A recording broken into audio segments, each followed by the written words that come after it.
Hello everyone, get ready for some trending new info in your quest for knowledge. What do you think is something completely normalized in society that shouldn't be? The normalization of unhealthy habits in students. Always hear college kids staying up 3 days in a row and skipping meals and no one bats an eye. Yes. And even competing to see who got the least sleep or has the unhealthiest lifestyle. I just pulled 5 straight all-nighters, bro, now I gotta pound a few kegs to unwind. Also need to take this yodeling dragon that's been following me to a shelter or something. Politicians, news programs and advertisers all lie with impunity. This should not be normal. And the people that defend the constant stream of lies. Yeah, this is deeply frustrating. Or when you call it out they accuse you of supporting the opposite side. No, I don't. I just point out when I'm being lied to. Alcoholism is okay as long as it's wine. See mass-produced shirts, wood blocks, memes etc, especially all the really cringy wine-themed stuff aimed at moms. Like wine glasses with mom's sippy cup on them or whatnot. It really isn't a great message when you stop to think about it. My former colleague was a bit of a wine mom type. She did dry January and was miserable. She spent all her time craving sweets because she missed the sugar, and complained about her husband breaking his dry January early. She also couldn't fathom how I was quite happily chugging through January without any alcohol. When 1st February hit, she was ecstatic. I don't think she had alcoholicism, but she definitely drank too much wine. Intense marketing focused on children. I mean, frick advertisers and everybody in that industry in general, but especially these people that focus on marketing to kids. They're essentially creating little addicts.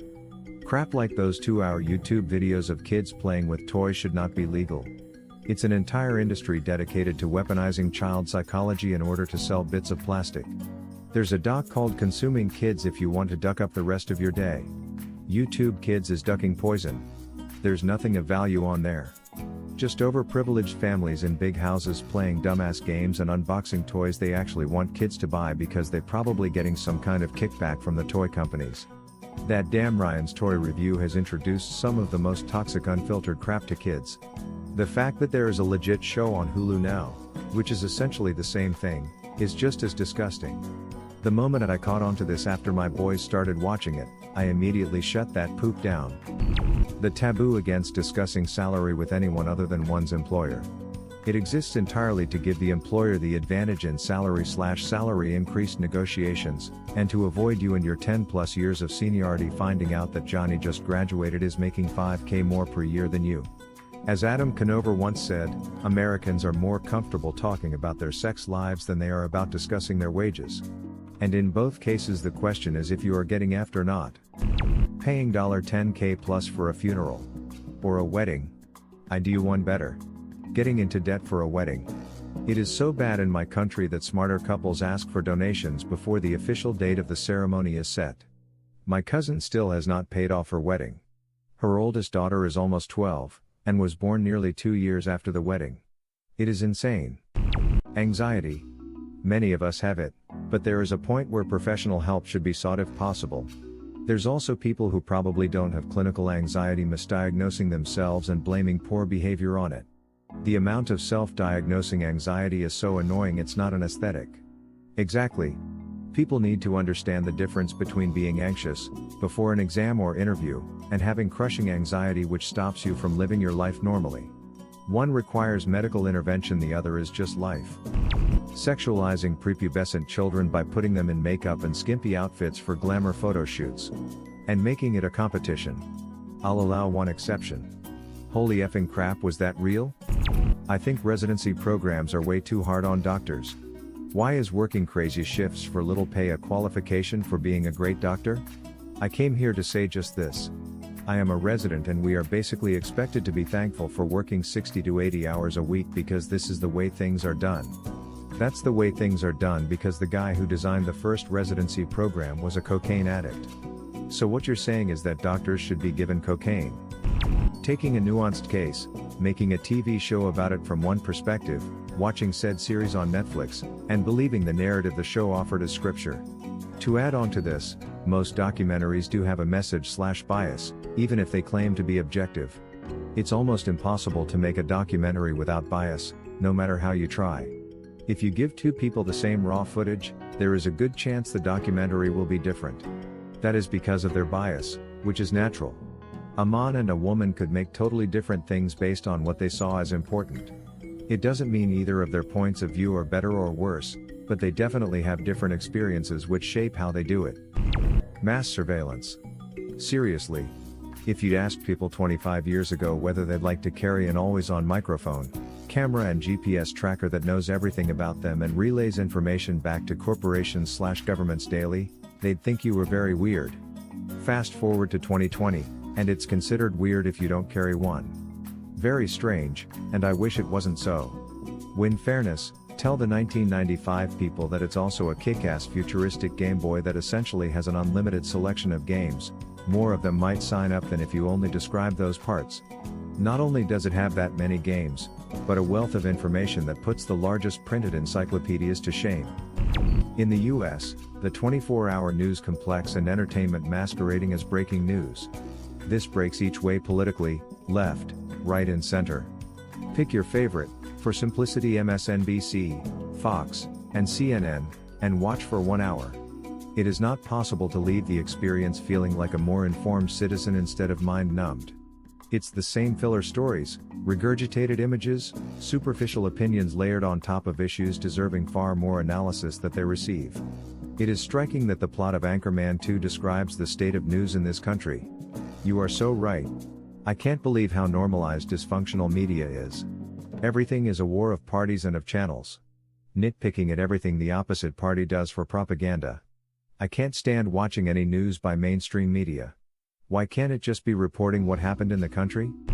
The idea that it's normal to hate your so. I really effing hate all the memes and posts that are like, haha, my boyfriend is worthless because he plays video games. I shared all his secrets to my friends so we could laugh at him, or my GF wouldn't put out so I yelled at her until she cried. Lamau. Gotta make sure they know who's in charge, like stupid gender role crap that it's expected to always eventually hate your husband/wife. Honestly. I'm open to eventually finding someone I'd like to spend the rest of my life with, but I'm kind of scared of getting married because I don't want to be that annoying wife and the subject of those awful ball and chain jokes. I'd like to see more media representation of married couples who actually get along and love each other and enjoy being around each other. The whole bickering married couple trope is kind of annoying. People working multiple jobs, and society holding that as a badge of honor. It's the sign of a broken society when someone has to spend all of their time working, and not enjoying life. Many people don't have hobbies or interests, not because they don't want to, they just don't have time. When I was younger I had 2 jobs, and when I had free time I was too exhausted to do anything other than sleep. I would then dream about work, and being at work and having something terrible happen. The only thing I would do when I had a day off was go out, get blackout drunk, and then do it all over again. I agree. People who brag about working 70 hours a week, or shaming people for complaining about their 40-hour work week. Being a willful slave to rich corporate whip crackers is not something to feel superior about. Food waste. People are so used to going grocery shopping, cooking whatever, maybe eating leftovers if they feel like it, and tossing everything that went bad. It's 10x worse in actual restaurants, and you don't even want to know how much good food is tossed by farmer due to low marketability. In the US at least, we produce and throw out so much food it's embarrassing. And you don't even want to know how much good food is tossed by farmer due to low marketability. It's not exactly wasted in this case, though I guess it depends on the particular farm. On a diversified vegetable farm, much of it will be given to the farm laborers and their families for free. The pay for being a farm worker is crap, but as much free seconds veggies as you want is a common perk. Anything that's left over is turned into compost to fertilize the following year's crops. Disregarding scientific facts. It's way too common for people to think they know more than actual scientists who've been studying a topic for years just because they saw something on the internet from some douche nozzle. People are literally dying because of this, i.e. vaccines. Cognitive bias is a dangerous drug. God, yes. And on top of that, the glorification of opinion is somehow equal to fact. Well, I think for myself and have my own opinions. And I therefore believe that climate change is a hoax. And you can't oppose me on this because I have a right to my own opinion. If you tell me I'm wrong, that's Nazi Germany. Truth? I can't stand it and it drives me crazy. You could tell these people the sky is blue and they'll argue it's blood red until they die. Debt. especially student debt. Pay for education, to get job with said education, spend next 20 years using that job to pay for said education. It is a broken system. The system isn't broken, it's working exactly as it's meant to. The system is just one that doesn't necessarily benefit the majority of us. This pill is especially hard to swallow. Romanticizing mental illness / making mental illness a endless joke or meme. I'm not saying you're wrong, but sometimes it's better to laugh than cry. As far as the joke / meme part, romanticizing is another kettle of fish, and definitely problematic. Cops getting off scot-free when people die due to their incompetence. Take that man who was arrested for firing on police officers who were in plain clothes and didn't knock before raiding his home. His effing girlfriend was shot and killed by the officers. And the kicker, it was the wrong effing house. The guy who they thought they were raiding had been arrested hours prior to the raid. Such utter incompetence on so many levels. And every time, the cops just shrug their shoulders and say oops. Then a bullpoop investigation is done and they're found to be guilty of absolutely nothing wrong. If I killed someone through sheer negligence and incompetence, I'd for sure be going to prison. A cop does it, and it's paid administrative leave until they get to come back and be a frick up once again. What would have been your answer or question? Leave it in the comments below. Slap that like and subscribe button for more, and check out the link in the video description for even more answers. Peace out, and catch you in the next video.